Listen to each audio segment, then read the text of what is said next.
আপনি কি লাগার জামাই? জি ভাই, জামাই হয়ে একদিনের জন্য এত টাকার মাছ কিনা আমাদের ঐতিহ্য, এটা কিনতেই হবে।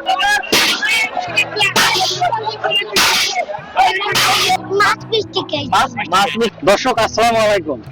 গ্রাম বাংলার ঐতিহ্যই হচ্ছে গ্রামীণ সব মেলা, তেমনি বগুড়া হচ্ছে মেলার রাজধানী বললে চলে। গত সপ্তাহে বগুড়ার সর্ববৃহৎ যে মেলা ছিল পোড়াদহ মেলা, সেই মেলা শেষ হয়েছে। আজকে আমরা চলে এসেছি বগুড়ার খাওড়া মেলা, যেটা জালসুকা ব্রিজের নিচে অবস্থিত। আমরা আজকে আপনাদের দেখাবো এই মেলায় সবচেয়ে বড় মাছ কোনটি ওঠে।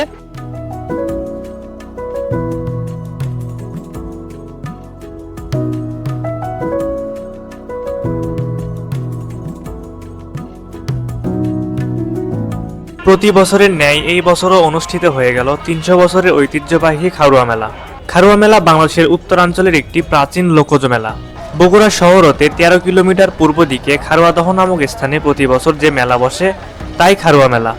একে ছোট সন্ন্যাসী মেলাও বলে ডাকা হয়। বাংলাদেশে গ্রামীণ মেলাসমূহের মধ্যে বগুড়ার খারুয়া মেলা অন্যতম। মেলাটি প্রায় ৩০০ বছর পূর্বে শুরু হয় বলে ধারণা করা হয়। প্রতি বছর ফাল্গুন মাসের প্রথম বুধবার শাহজাহানপুরের জালসুকা গ্রামের খারুয়াদহে এই মেলা অনুষ্ঠিত হয়। মেলাটি এ এলাকার প্রায় ৩০০ বছরের ঐতিহ্য। মেলার দিন দূর দূরান্ত থেকে মানুষ এই মেলায় আসে। তবে একদিনের মেলা হলেও স্থায়ীভাবে সপ্তাহব্যাপী উৎসব লেগে থাকে। মেলা উপলক্ষে প্রতিটি বাড়িতে আত্মীয় স্বজনরা এসে জড়ো হয়। চারদিকে উৎসবমুখর অবস্থা বিরাজ করে। মেলায় ক্রেতা বিক্রেতাদের ব্যাপক সমাগম আর শিশুদের কলকাকলিতে মুখরিত হয়ে ওঠে উপজেলার আশেপাশের এলাকা। মূল মেলার পরদিন বৃহস্পতিবার একই স্থানে এবং আশেপাশের গ্রামে চলে ছোট আকারের বৌমেলা। বৌমেলার একটি বিশেষত্ব হলো এখানে বিবাহিত এবং অবিবাহিত নারীরা প্রবেশ করে এবং কেনাকাটা করতে পারে। মেলা উপলক্ষে আশেপাশের গ্রামের যেসব মেয়েদের বিয়ে হয়ে গেছে তারা জামাই নিয়ে বাপের বাড়িতে হাজির হয় বলে অনেকে একে জামাই মেলা হিসেবেও সম্বোধন করেন। আবার মেলায় বড় বড় হরেক প্রজাতির মাছ পাওয়া যায় বলে একে মাছের মেলাও বলা হয়ে থাকে। রকমারি জাতের মাছ এই মেলার প্রধান আকর্ষণ।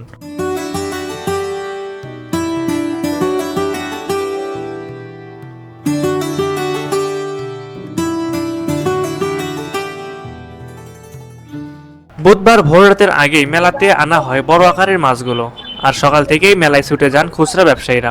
মাছের পসরা সাজিয়ে দোকানে দোকানে ঝেঁকে বসেন এসব ব্যবসায়ীরা। ক্রেতারা চাহিদা অনুযায়ী তারা মাছ কেনেন। দিনভর দোকানগুলোয় চলে ধুমছে কেনাকাটা।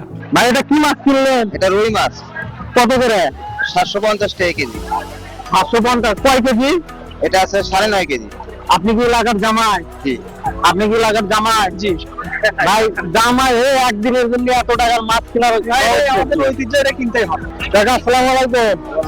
এটা কি মাছ? এটা কাতলা মাছ। এটা কত কেজি? আমরা 32 কেজি হবে। এত বড় তো পোড়াদহ তো আমরা খেয়াল করি না, আপনারা খাওয়া মেলাতে বাড়ির জিনিস ধরা পেলে পাওয়া যায়, না পেলে তো পাওয়া যায় না। দর্শক, এবারের খাওয়া মেলায় কিন্তু আকর্ষণীয় একটা মাছ উঠেছে, যে মাছ এই পোড়াদহ মেলাতেও লক্ষ্য করা যায়নি।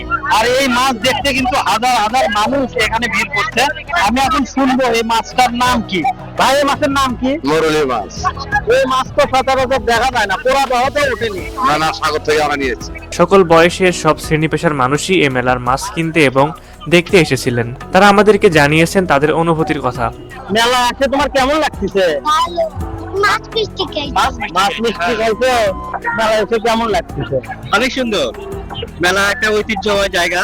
এলাকাবাসী যে এত সুন্দরভাবে উদযাপন করে, আনন্দ করছে, মজা করছে, সত্যি অনেক সুন্দর লাগছে। যে মাঝে মাঝে এরকম মিলন মেলা হওয়া উচিত।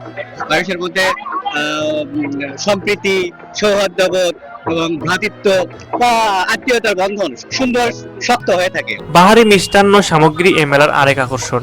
মাছ আকৃতির মিষ্টি, রসগোল্লা, সন্দেশ, জিলাপি, শুকনা মিষ্টি পাওয়া যায় এ মেলায়। 10 থেকে 15 কেজি ওজনের মিষ্টি খারুয়া মেলার অন্যতম প্রধান আকর্ষণ।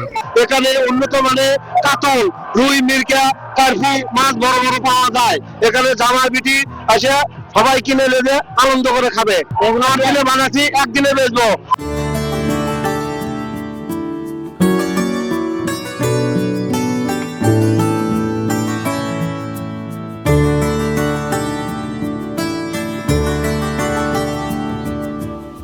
সুপ্রিয় দর্শক, খারুয়া মেলায় আপনারা কে কে গিয়েছিলেন এবং মেলায় গিয়ে আপনাদের কেমন লেগেছে? অবশ্যই আপনারা আপনাদের মূল্যবান মতামতটি আমাদের কমেন্ট করে জানিয়ে দিবেন।